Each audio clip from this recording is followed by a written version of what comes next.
رسول بھی بنایا، جیسے حضرت موسیٰ علیہ السلام، حضرت عیسیٰ علیہ السلام، خود تاجدار کائنات حضرت ابراہیم علیہ السلام، اور اسی طرح اس سے پہلے جن کے ہمیں آواز کا پتہ نہیں ہے ان کی تعداد بھی ہزاروں میں ہوگی۔ تو یعنی یہ اللہ رب العزت نے فرق رکھا، بعضوں کو رسول بنایا اور بعضوں کو قاری نبی بنایا۔ تو ہر رسول نبی تھا، لیکن ہر نبی رسول نہیں۔ اور فرق میں پتہ کیا کہ رسول اور نبی کا فرق کیا ہے؟ وہ نبی جس کے اوپر کوئی کتاب نازل ہوئی وہ نبی بھی ہے اور رسول بھی ہے، اور جس نبی پر کتاب نازل نہیں ہوئی وہ قاری نبی ہے، رسول نہیں۔ تو اللہ رب العزت نے ان انبیاء و رسل کو کیوں مبعوث فرمایا؟ لوگوں کی ہدایت کے، اور خود آدم علیہ السلام سب سے پہلے جو انسان تھے انہیں اللہ نے نبی بنا کر کے دیا۔ تو اس سے ہمیں یہ پتہ چلتا ہے کہ انسان کے وجود میں آنے کے ساتھ ہی اللہ رب العزت کی ہدایت بشکل نبوت شروع ہو گئی۔ جو پہلا انسان آیا وہ نبی کے طور پر آیا، یعنی خود ہی امت ہے اور خود ہی نبی۔ حضرت حوا علیہ السلام حضرت آدم علیہ السلام کے پیروکار ہیں، یعنی ان کی پہلی امتی وہ ہے۔ تو جب سے انسان آیا تو اسی کے ساتھ نبوت بھی شروع ہو گئی، اور پھر وقت کے ساتھ ساتھ جب بھی ضرورت پڑتی تو اللہ رب العزت کسی نہ کسی نبی کو دنیا میں بھیج کر لوگوں کی ہدایت کا سامان وہاں پہنچا۔ جب لوگ راستے سے ہٹ جاتے، ہدایت کے راستے سے ہٹ جاتے، دین کے راستے سے ہٹ جاتے، اللہ کے راستے سے ہٹ جاتے،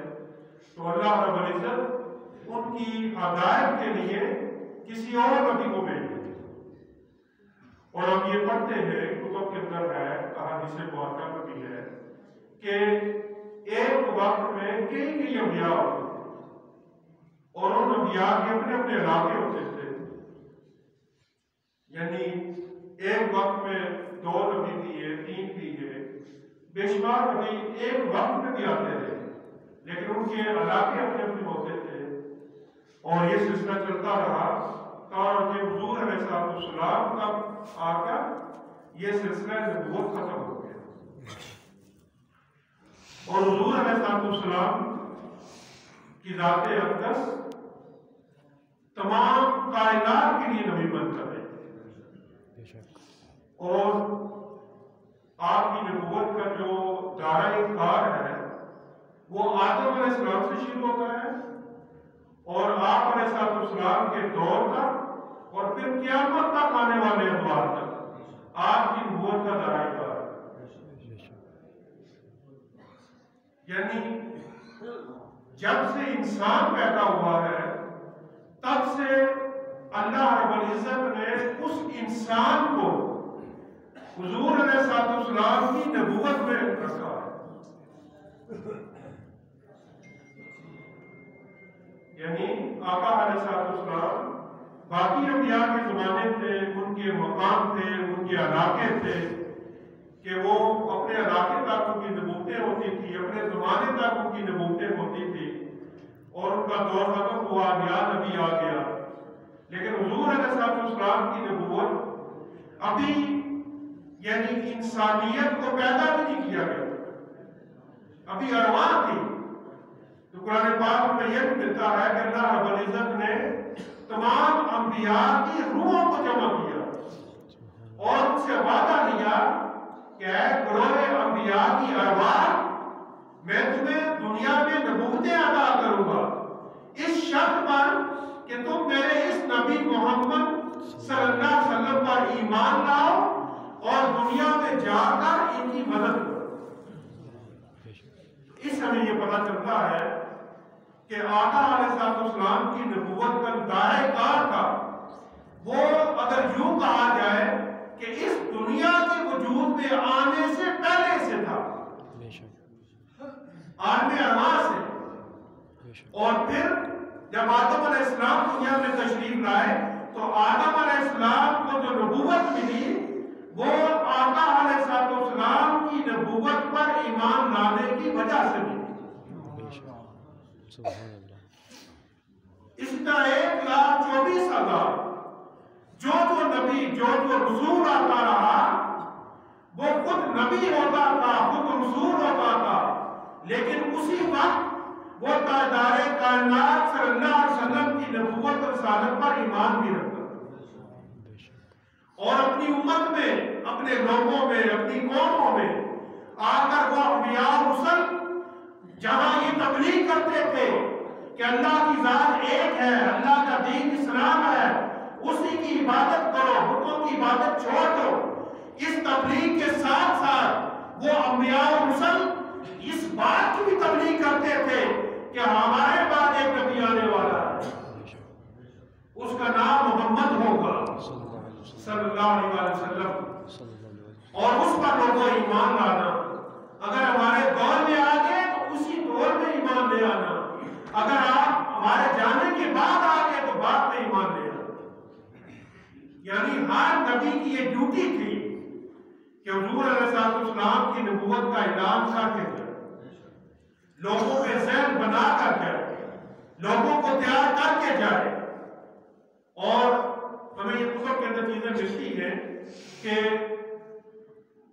توریت کے اندر، انجیل کے اندر موسیٰ علیہ السلام، عیسیٰ علیہ السلام یعنی اپنے لوگوں میں، اپنے بچوں میں حضور علیہ السلام کی ایمان کی اور محبت کی بات کیا کرتے ہیں. اب اللہ رب العزت نے ان انبیاء و رسول کو تخلیق کیا، پیدا کیا، اور اس میں آقا علیہ السلام کو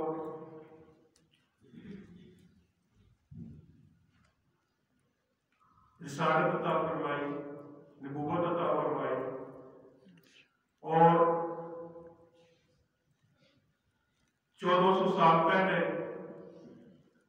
جا کر ہمیں اس طرح کی تعلیم ملی کہ تاجدار کائنات صلی اللہ علیہ وسلم اپنی نبوت کا اعلان فرمایا، اور ہمارے اذہان میں یہ بات رہی کہ یہ نبوت اس کا آغاز ابھی ہوا ہے، اور اس کے بعد شاید بعض ذہنوں میں یہ بات رہی ہوگی، رہ سکتی تھی کہ اس نبوت کا وقت حضور علیہ السلام کے بعد ختم ہو جائے گا، ختم ہو جائے گا. اور جب نبوت کا وقت ختم ہو جائے گا حضور علیہ السلام کی نبوت کا، تو ایک روٹین چلی آ رہی ہے آدم علیہ السلام سے. وہ روٹین کیا تھی کہ اللہ رب العزت کی ہدایت نازل ہوتی اور وقت کا نبی آتا اور لوگوں کو جو ہدایت کا راستہ چھوڑ کر گمراہ ہو جاتے تھے انہیں لے کر دوبارہ راہ راست پر لے آتا، نیا نبی آ جاتا. حتیٰ کہ آقا علیہ السلام کے دور تک اب آقا علیہ السلام تشریف لے آئے، اور آقا علیہ السلام کا وقت آپ کی زندگی کے اندر، آپ کی حیات ظاہری کے اندر آپ لوگوں کو دعوت دیتے ہیں، لوگوں کو تبلیغ کرتے ہیں، لوگوں کے دلوں سے کفر کو، دلالت کو نچوڑتے ہیں، نکالتے ہیں، انہیں گمراہی سے نکال کر ہدایت کی طرف لے کر آتے ہیں. اور یہ وقت چلا جاتا ہے، یہ وقت تاجدار کائنات صلی اللہ علیہ وسلم اپنے ظاہری حیات سے پردہ فرما جاتے ہیں اور گنبد خضرا میں آرام فرما جاتے ہیں. اب یہ وہ وقت ہے کہ اللہ رب العزت نے جس طرح آقا علیہ السلام کو اس کائنات کے وجود میں